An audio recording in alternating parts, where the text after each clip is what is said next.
WPM. How you doing, Simon? Great, thanks, Mike. Nice to see you. And you. Thank you very much for joining us today. So let's kick things off. If you could give us a bit of background as to who you are, what your business is, how long you've been doing it for, please.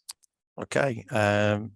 Name's Simon Williams, as you can probably see on screen. I'm a chartered surveyor by occupation and qualification, member of the RICS, Royal Institute of Chartered Surveyors, and I've been practicing since the early 90s. I worked in Scotland, post-university, Polytechnic as it was then, and I've been partner director in firms in north of the border, south of the border, Leeds, and around 12 years ago last week actually, I struck out on my own and set up my own practice in Wetherby. So very quickly going over 35 years of hamster wheel activity. So 12 years out on your own. I mean, that's a good length of time. And we ask everyone on the interviews about the last kind of 2 or 3 years covering the pandemic. How was that in terms of your sector, and what was the biggest impact for you of the pandemic? Certainly a challenging period of time. And I think the biggest challenge has been how long it's actually lasted. Mm-hmm. I think in my sector and in my speciality, which is in property development, which is a long-term process from site identification to eventually selling end products, be they houses, shops, or industrial units. When the first lockdown came, a lot of the work we had already done our work for that 6 to 9 month period, and therefore we were invoicing and completing on transactions, blissfully unaware perhaps of how long it was going to take. And obviously nobody knew what was going to happen, what the effects were. Again, a little bit of guidance, but not masses of intel, so to play it by ear. And I would say fundamentally underestimated how long it was going to take before things returned back to normal, in inverted commas, normal, because we're not, I don't think we're 100% back there yet. So in effect, we weren't, and I wasn't out looking for new deals in those lockdown periods. So for 8 or 9 months, I wasn't starting any new projects. I was only really looking after stuff we'd already done, and crisis management, as you might call it. And there was obviously in our sector, landlords were all of a sudden faced with people not paying rent, tenants faced with no customers, and all the fallout around that took an inordinate amount of time to solve, but actually wasn't paying an awful lot of money. It was stuff you were doing to help existing clients, and you weren't really being paid for it. So that was my I don't want to call it an error, because I didn't know that it was going to happen this way, but I wish that I hadn't probably spent as much time helping people and perhaps helped myself a bit more, which would have meant getting, as soon as we were allowed out, because estate agents and surveyors were allowed to get out and work and open businesses a little bit before everybody else. It would have been good to have actually used the fact that the roads were quiet, the streets were quiet, to go out and look for some other stuff to do. Instead, when we finally got let out almost a year later, it felt like starting the firm again. And I personally had to carry the cash flow, because, obviously I didn't get any furlough. We'd to carry on managing properties, so we couldn't furlough our staff.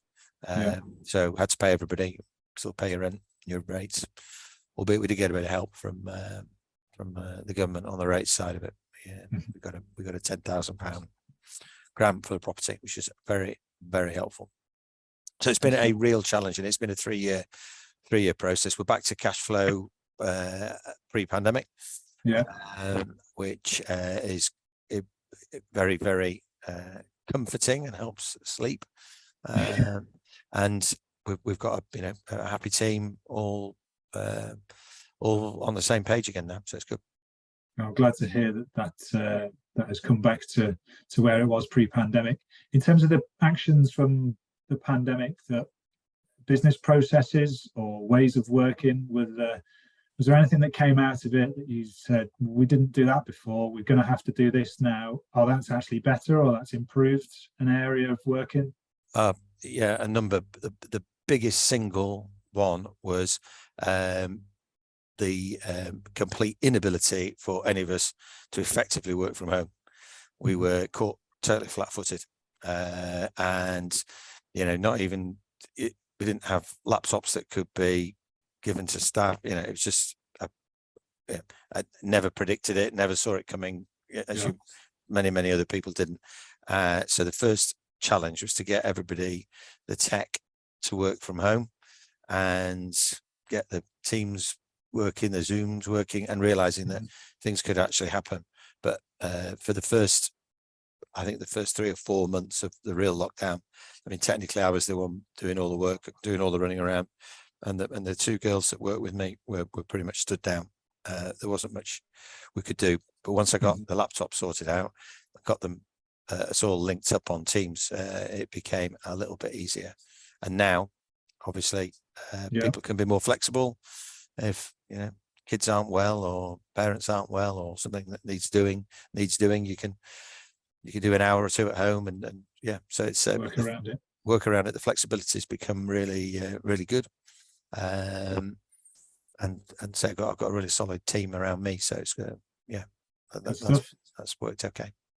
So looking ahead then, what do you see the future of the business as it is from what you can predict at the moment without your crystal ball? And what do you see the main challenges are going ahead?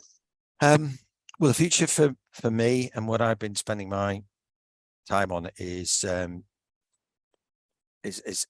try and move away from transactional peaks and troughs to a much more smooth cash flow in terms of recurring income from commercial property management, development, project management, and all things that bill or are receivable monthly, quarterly, or yearly. So that, yes, when you do deliver a big deal, you buy something for somebody or you sell something for somebody, that isn't your fundamental cash flow input for the year, and that if it doesn't happen, it spoils your fun. I relied far too much on probably 2 or 3 key events, and it was only the pandemic that showed you that is not a way to run a business, because you'd never know what is going to happen. And normally you would run, let's say, 30 key transactions, and if 20 didn't happen, you've still got 10. But in that pandemic, all 30 didn't happen, and that has never happened before in my 30-something years. And I didn't have a robust enough plan for it. 2 university age children, cash out everywhere, cars, fees, you name it. All of a sudden, it was tight, very, very tight, and very little support really for people like me. You just had to suck it up and get on with it. So are there any challenges with, I mean, it's obviously you've had a learn to adapt there in terms of looking at the future business model and securing income on a regular basis. The challenges that you foresee around that? I mean, for property, we're linked to interest rates and rates of return on investment. So the savers are going to start getting something, so that might mean that people don't head straight for property. They're now going to get something more than 0 from the banks or post offices. But we'll have the big institutions and property companies investing, as well as private investors, private wealthy individuals. So we're looking to find products for that money, be that investment, up and built investments, or creating investments for them, buying residential sites, holding onto a block of flats and renting them out, or building a shop or building an industrial unit and holding onto it. So they're all things that we're focused on trying to find moving forward. The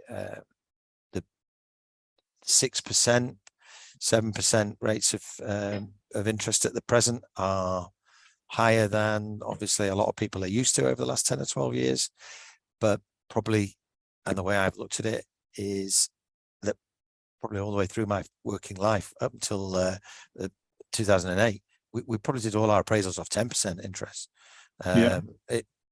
So we're not back to where we were 15, 20 years ago, but obviously it's been a very rapid rise from 0 to 6. Not as high as in the 80s and 90s. I think we hit about 19 or 20% one night. And everybody, thought it was the end of the world, and funnily enough, it wasn't. So I don't think it will be the end of the world, but I think it's going to hurt certain people as they come off these fixed interest mortgages. I think some of the effect won't be felt, because if they're not commuting 2, 3 and 4 days a week, there's a large chunk of the population already saving 10 grand a year on commuting costs and travel and cars. So I think it's probably another a year before maybe we really feel how this is affecting people. So and I, as you say, a crystal ball I haven't got, but I think property has a real benefit. We were always taught at college, right the way back to my college days, and property is one of the best hedges against inflation there's ever been. So even if you are paying more for your mortgage, long term your house will go up in value in line with inflation. So you will, if nothing else, get inflationary growth on your property. And whilst you can't afford to go out for a meal, that is not the end of the world. It is the end of the world if you run a chain of restaurants, because it will be much more difficult for them to make money. So I see the restaurant retail guys yet again being probably the first line of hurt.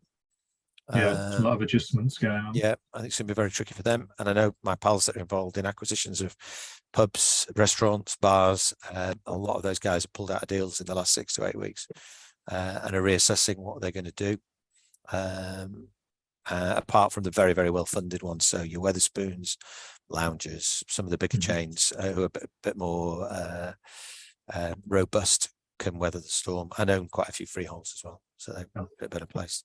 But I think I'm definitely a half full or more person. I think you need to be in property. You've got to be an optimist, and I don't see it being cataclysmic, but that is not based on any facts. It's just that I can only affect a very small part of the world around me, and I intend to work as hard as I can and make my bit as successful as possible. If there are some idiots around me doing it wrong from government level down, I've got to somehow just got to keep trying to make my cash. Control the controllables. That's it. That's a good. I might use that, Mike. But that's all you can do, isn't it? And that's from home, right from home, right the way through work, social life. Yes, definitely. You've just got to, look after what you can look after. I like that. Yeah. So, thank you for that. Some good shares in there. So, in terms of moving on to yourself personally and sharing a biggest learning since you've been in business, if there's one that you can highlight and share with us, what do you think that could be? What one learning? So since being in business, if there's one thing that stands out, says, that's the biggest learning I've had so far.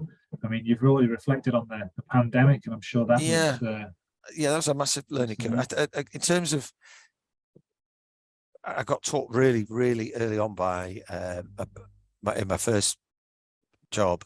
I think the biggest thing I was taught and I've continued to learn about all the way through is how to deal with people, and actually we're a very people based industry. We're thrown often into meetings with very little time to prepare. You've got to think on your feet, and at all times, customers not only right but vitally important that they come back for more. And I've been learning from day one. It used to be how to behave at a drinks function in a town hall or whatever it might be, over coffee and biscuits, how to talk to people. Now it's how to make sure that you don't botch it up with people who'll troll you online and say that you're a shower of whatever's, even if you haven't been. And you know, defending yourself. All of it is about looking after your reputation and people knowing that you can be trusted and you'll do them a good job.